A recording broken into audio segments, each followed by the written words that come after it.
Go, it says. All right, let's go. Hi, everybody. Welcome back. I'm Abby Hegyard. This is my little office, my little corner of the world. And I'm just before we have our conversation today, I'm just going to click into this thing. When I don't know if you guys use this process, it's something called Restream, and I see me and I see all the stuff, and then I see all your comments on this side of my screen, and I have an opportunity to start the ball rolling by saying, hi, everyone. Welcome back. And it is my fervent wish that you make your comments. So, cheers. Cheers to an interesting day ahead of us. Ooh, that's hot. I'll wait.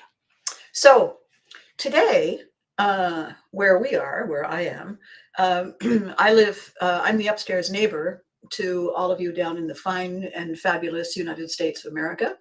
And we are all watching with great anticipation and bated breath to see how your elections go today.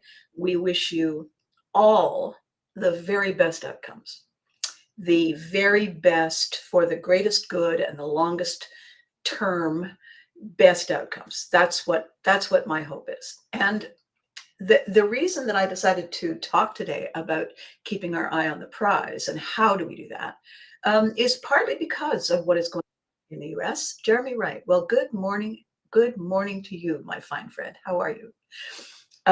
What I need to preface this with is, if you didn't already know, because I talk about it all the time, I am a former military kid. Well, I'm always a military kid. I was called a military brat, not because of my attitude, but because it stands for British Regimental Attached Traveler. That's how old the expression is. It dates all the way back.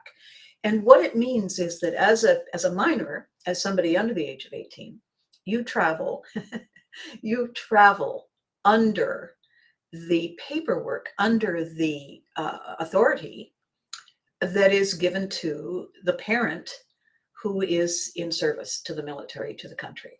And so we are not really independent entities. We are brought in underneath. We are called dependents, not because we're dependent upon, although we are, but because we are not independent entities. We are not able to legally make decisions of our own when we travel. The passport is not our passport. It is an attached passport. And so for 18 years of my life, I lived and traveled and saw the world and got educated and made friends and said goodbyes and hellos under an umbrella. And for most of our lives, we live that way. We are under the umbrella of the country we're from the ancestry we carry, from the stories we're told, from the people like us, legacies that surround us and knit our fabric. As Dewey Shawn says, it's part of the biography. And we don't even really think about it. Good morning, Charles. Good morning. How's Kat? And what happens on a day like today is we are suddenly realizing that we have an opportunity to change the story, to rewrite some of the plot, to augment the characters, and maybe bring in new ones, maybe revise their personalities, maybe build a different character arc for their journey. Excellent, Charles. Kat had to have some medical stuff done, and so she's healing. Good, great to hear. So in this conversation today, everyone who chooses has the freedom and the power to say, I'm going to introduce my idea of a change in the story.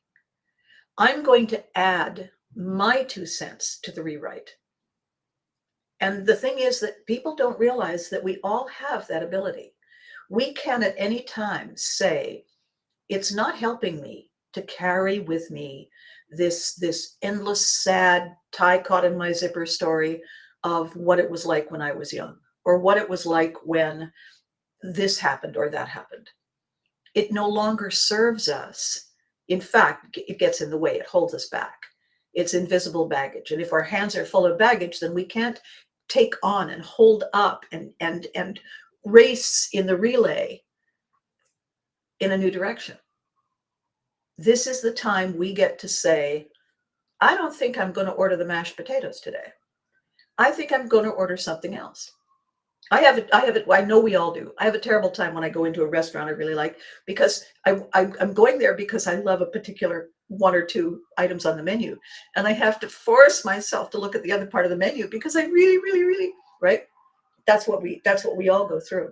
Today is the opportunity to say, well, let's see what the chef special is. I mean, we can still say, oh, no, I'll still have that. But today is the opportunity that we get to choose change. And every decision we make is a change. Even if we say, I'm sticking with, it's a change. Every time we make a decision, it's a change. Deciding not to even decide is a change. So we don't get out of the obligation, the responsibility, the universal law that change is inevitable. It's there for us. If we choose not to show up, we choose not to cast a ballot, we choose to close our eyes and walk away, that's a choice. That's a change. Opting in and opting out are both decisions, right? So in keeping with that, I'm not going to talk about politics because, as I said, I traveled everywhere. And I know one thing for certain, and that is no matter who is doing what, at a certain point in time, we get restless. It's called, in the old movie, the 7-year itch. And it doesn't have to be 7 years. It can be 1, it can be 3, it can be a week and a half. It didn't take me a week and a half to decide that I really didn't like that kind of music after I'd heard it for several hours one day.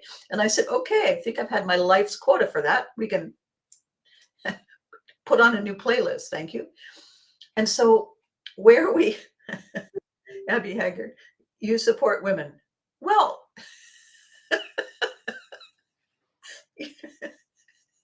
I was a bartender for a number of years, Jeremy. Do you have any idea what a great line that is? Really? Oh, wanted to say hello, got a busy morning, got to go vote and get groceries. Go for it, Charles. Fly and be free. Drive safe. So this is what I want to say about elections. They are an opportunity, period. They are an opportunity for change, for transformation, for more of the same, for new rethinking, to step back and say, maybe, and what if we've never said them before? What could I do with this opportunity for me and for everyone? That's really what this day is about. And we all, in all of our places, everywhere we are, we have those opportunities. No matter what kind of system we live within, we have those opportunities. We can choose to stay or go every day, every minute of every day. It's all on us. So what I really wanted to talk about today was this question of keeping our eye on the prize, because there is so much distraction going on all the time. And no matter where we live, in the more closely dense populations with a lot going on, there are more distractions, but there are distractions all the time. Even out in the country where it's idyllic and quiet, all of a sudden, hello, what is that storm coming? And where did that wind pick up from? And why is there an RV passing by me over my head at 300 miles an hour? There are always changes. So where I began with the conversation when I did my post on Facebook was talking about that time when you go into a local grocery store and you're kind of in a hurry and you have your list and you've made the list based on where everything is. Yeah. And you go in and in the middle of the night, they decided to move everything around and you can't find anything. You can't find anything. And of course, the more busy you are, the more in a hurry you are. The worse it is because and the thing is that the people who stocked it last night aren't here. The people who are working on this shift today don't know where anything is either. So good luck when you ask for help. Where are the pickles? I have no idea. They were here, and now this appears to be deodorant, and I don't know. So, and my analogy was penguins on a beach. You know, they wander and they wander like this, and they're calling out to each other. Ah! And you know, you want to say to the person who said, okay, okay, let's do something different. You want to say, come here, come with me. Let's pick your busy day and let's take you to a store. It's flipped itself. And let's watch you just lean into it with joy and abandon. I was a bartender because I'm a gorgeous woman. No. I was a bartender because I couldn't find a job. And they said, we can teach you how to pour drinks. And I said, do you pay money? They said, yes. I said, I'm in. Turns out, it turns out the kind of vermouth you use in a martini and one of those other cocktails, what is it? An old fashioned. Apparently, it matters. But I digress. So when we say to ourselves, I think we need to shake things up. What do you say? And some people agree with you, and some people aren't listening, and they nod their heads, and some people are afraid for their jobs, and so they agree with you because they feel that the alternative is unemployment, speaking of which. When we do that, if we're not careful, we are forgetting the most important rule. And back in 2006, I wrote my first business book. It's called Market Centrics. Actually, it wasn't my first, but it was the first one with my name on it. And the conversation in Market Centrics is when your market strategy is all about them, they deliver success to you. The prize is their excitement, their loyalty, their comfort zone, their commitment, their decision every time to shop with you. If you keep changing things up, if you decide all of a sudden to change your brand colors and try to be more like the competition, all you end up doing is confusing the people who liked you exactly as you were. Okay, maybe a few things could have changed, but you know what? It was Thursday and I was on my way home for dinner and I needed to rush in and pick up a few things. And now I can't find them. And I passed somebody who said, they've turned the whole place upside down. I'm going to the thing across the street. Well, I'm going to. Why? Because clearly you weren't thinking about me. Clearly you forgot that Thursday is payday. Clearly you forgot that we have lives. Clearly you were thinking about you. So, okay, if that's the instruction, then I'm going to think about me. And you lost me. Why? Because I, as the customer, am your prize. When people decide that they're going to start a business, they start a business because they have seen how these businesses are run. And they have said to themselves, I can do better. I can do better for a better outcome, less cost, simplified processes, happy customers. I can do better. I have a plan. That is how every new business begins.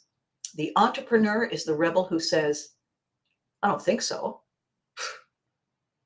Why would anybody want to keep doing this? I have a plan, right? That is how Every business begins. Hang on a second.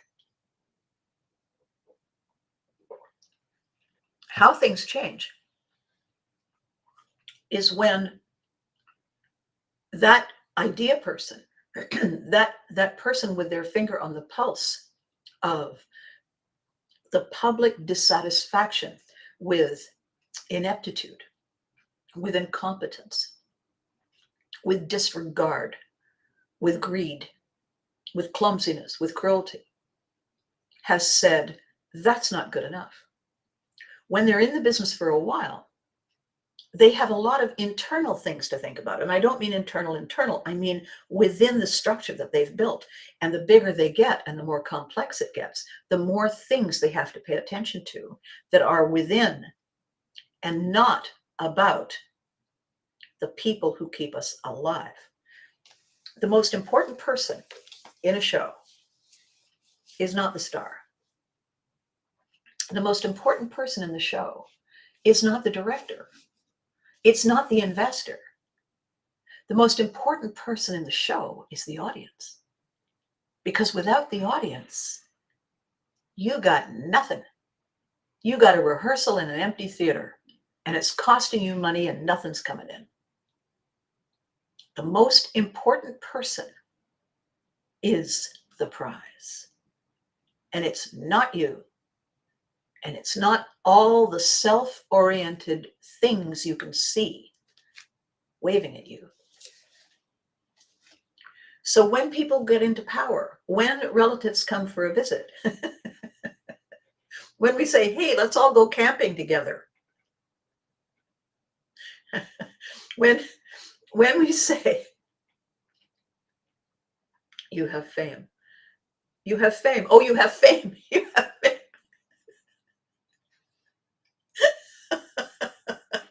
I have IQ, not sure where it is at the moment. Sorry, Jeremy. Slightly distracted over here. So my decision to get into show business was basically offered to me when I didn't have a job.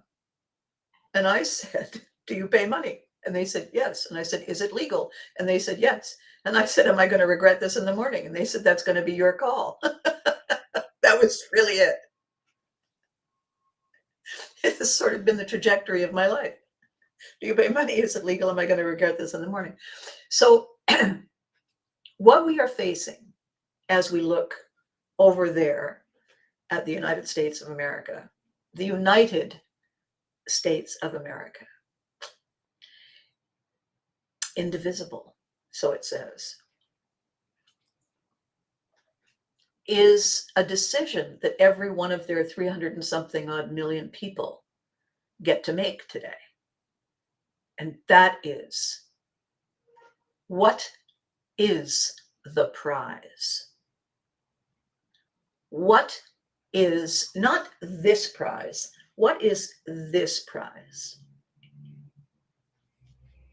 Am I about to take a job at the Department of Unintended Outcomes and say, yes, my bad. Yep. I was the one who said, well, how bad can it? Yeah. Or are we saying, let's think about this for a second. Because there are three things always going on when we make a decision. The first thing that is going on is, what concerns us about the status quo? What is the pressing issue with the status quo? Do we prepare to dig in our heels because people like us always do this way? Are we ready to say, my comfort zone has become my discomfort zone? Are we ready to say, after 3 days, no one really wants to eat old cheese and stale bread? Everyone after 3 days is hoping for change. Everyone is saying at this moment in time, I don't see change difficult because it's my idea. everyone at this point in time owes it to themselves and all of us to remember that change is hard when we didn't think of it. If we say, I'm ready for change, okay, are you going to mention it to anybody? Are you going to consider anybody? Are you going to look at the Department of Unintended Outcomes before you say, I've always wanted green hair? What's the worst that can happen? This is that time to raise the head up and say, I'm going to vote for someone and something. And that decision is going to change the ripple effect in this pond and the ripple effects in all the ponds nearby and the ripple effects far away. The decision I make is going to change the changes that change us. If I'm okay with that, tally ho. And the most important thing of all that I learned when I was living in Europe and when I got to live in different provinces in Canada and when I got to live in different states in the United States is this. Everyone basically is exactly the same. Exactly the same. The only difference is the social and cultural trappings. We all need water to drink and air to breathe and clothes to cover up our most unfortunate bits, especially when it's cold and wet and windy. We all need basic feelings that we are safe, we are protected, we matter. All of us. No exceptions. Those things are the prize. How we get there, that's open for discussion, and that is what the election is about. We've been doing it this way, we're thinking of doing it that way. What do you think? We invite you to contribute to the discussion. That is what an election is. We've been going this way, we're thinking of going that way. Our goal is here. What is your input? When my father used to say, I know a shortcut.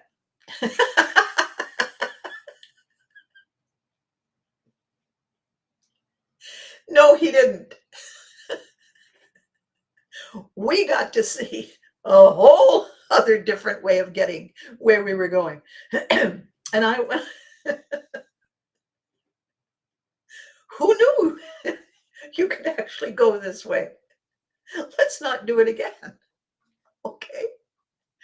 He would say, no, I know a shortcut. My mother and I would just kind of sigh because, 6'5" Viking, when he knows a shortcut, that's the one we're taking. Because by the way, he's the one steering the boat. And all I could think of when I was a child, one day I'm going to have my own boat. We're going to have this. For many of us, we're so busy. Our lives are complicated. We have stuff.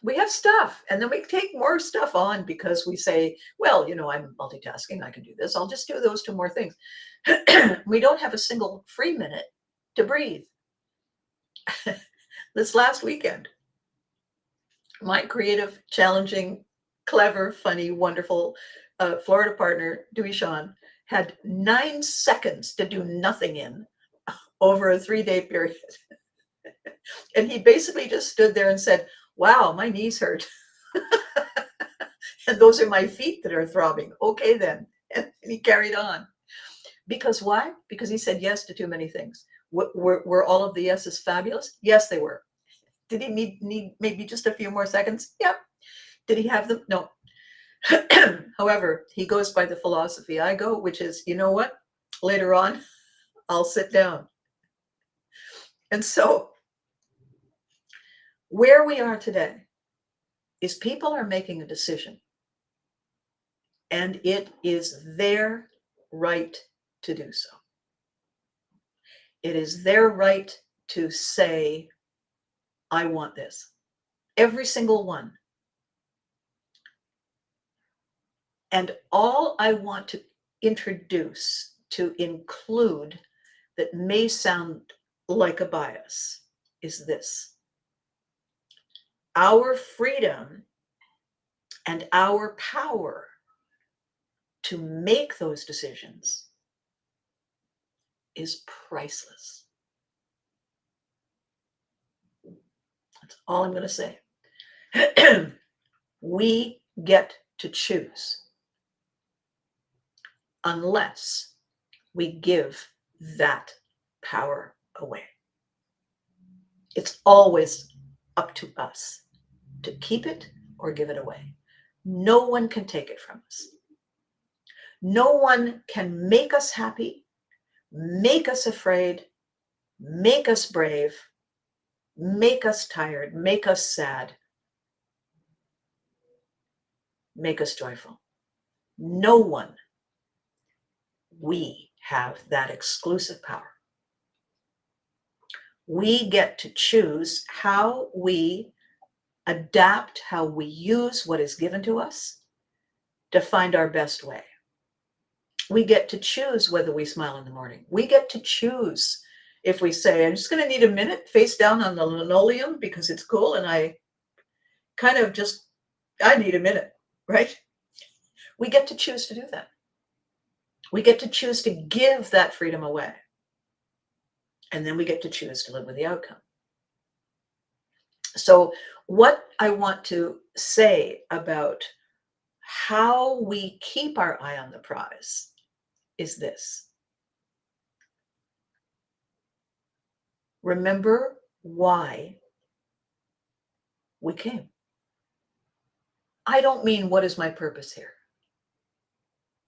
I mean, why are we living where we're living? Because believe me, we can choose to live just about anywhere. Because I almost have.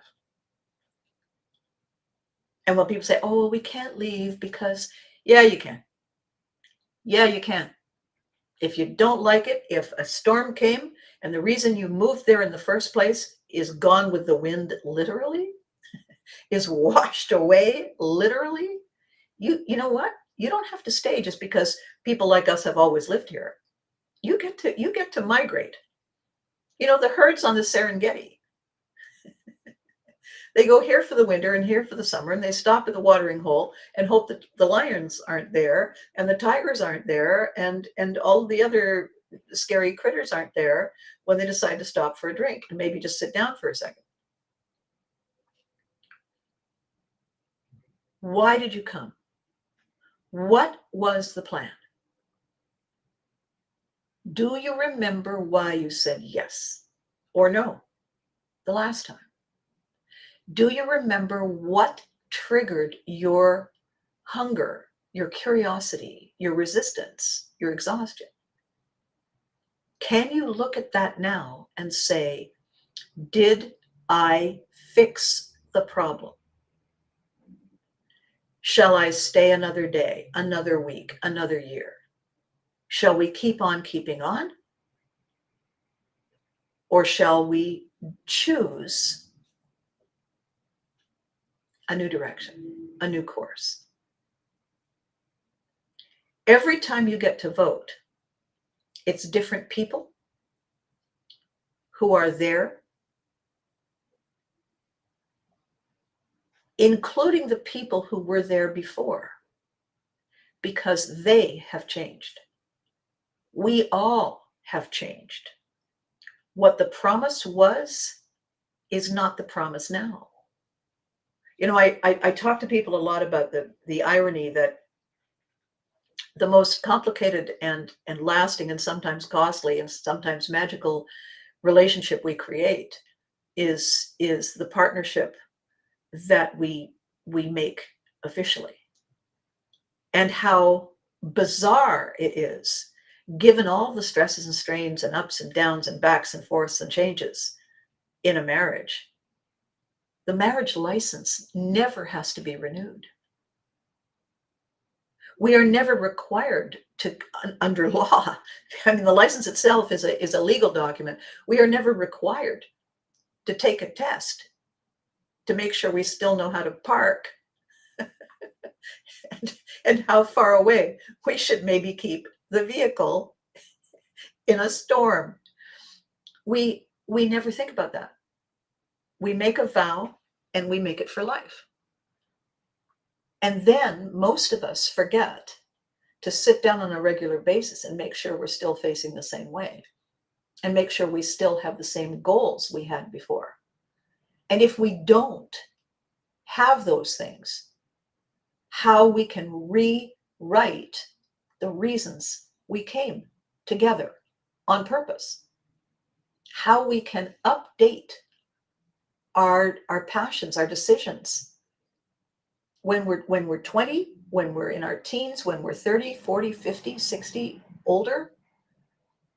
Our needs and our wants and our priorities and our passions are different. Mine are different. If mine are different, yours have to be different. So if we made an agreement 10 minutes or 10 years or 10 decades ago, it can sometimes feel like 10 decades ago, things were different. We may not like chocolate ice cream anymore. We may be tired of peanut butter sandwiches. We may no longer feel the obligation to drive a station wagon. And for those of you who have no idea what I'm talking about, ask somebody older. And we have all kinds of reasons that we care about things differently, that our needs and our wants and our priorities change. I know a ton of people who have decided that they don't want the responsibility of a house or a condo or an apartment. And they've jettisoned most of their belongings. They've sold or canceled the leases, and they've bought a vehicle that they can drive around and live free and clear. They're building tiny homes that they can attach to the back of something. Why? Because they've looked at the benefits that used to matter, and they've said to themselves and each other, yeah, not so much anymore. At the beginning, we needed that. At the beginning, we wanted that. We don't need it now. We don't want it now. So what do we want for us? And let's go for it. And you know what? After a while, if we don't like it, we can sell it to the next person who wants to give it a try. And we can go back to some version of what it was we liked before. Nothing is written in stone unless we write it. We own the pen. And today, of all days especially, we want to make sure we have ink in it. We want to make sure that when we pick up the pen, we have it write what we want it to say, right? How do we keep our eye on the prize? Write it down. Do we remember why we came? What was our goal? It's 5 questions, 6 actually. And Dewey and I are working on an amazing idea that is just so cool and so exciting. I can't wait to share it with you. But today, everything is overshadowed by, well, not everything, but many things are overshadowed by this important decision in the United States of America. What do we want? Why does it matter? Who does it serve? What will it change?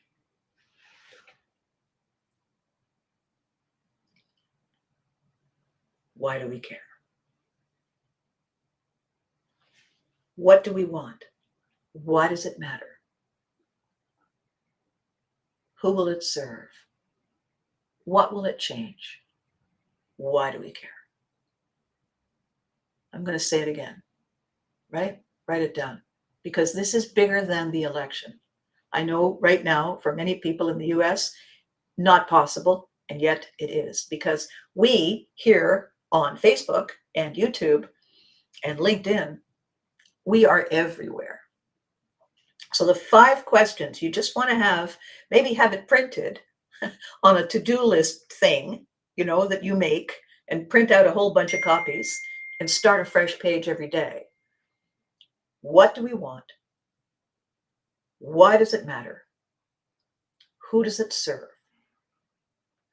What will it change? Why do we care? It is the deluxe version of the Witham tea, the cup that we should drink every day. The Witham tea, you ask? What's in it for me today?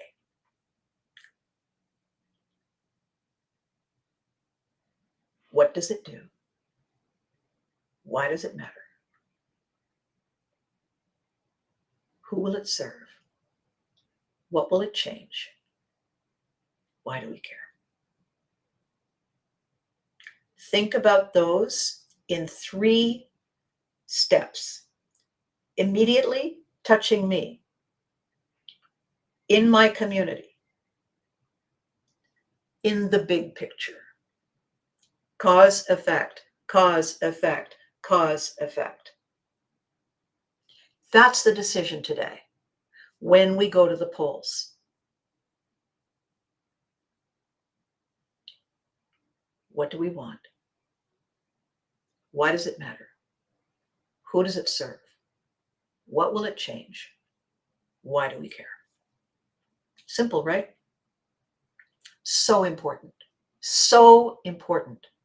Because at the end of the day, it's not just our happiness in the immediate present.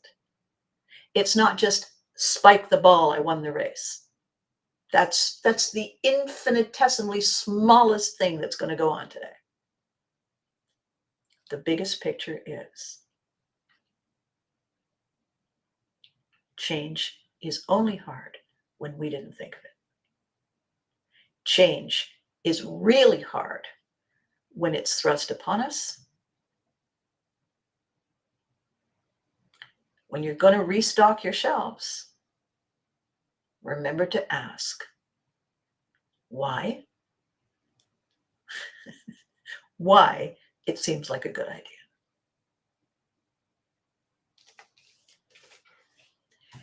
Happy shelf restocking, everybody, today. Be kind to each other. No matter why they have chosen their what and their how, it's not yours to question, it's theirs to own. It's so important to respect each other because we're all different. We've all come for a different reason. We're all staying for a different reason. And we all deserve to honor each other's right to do that. So I'm going to let you go early. I know you all have things to do, places to go, and people to hug. Okay? Be good to you. You deserve it. Remember to hug your loved ones. They deserve it too. And I will be back on Thursday with some pretty interesting news that is, I don't know, I think you're going to be excited. I know that I am. I know that my team are just kind of.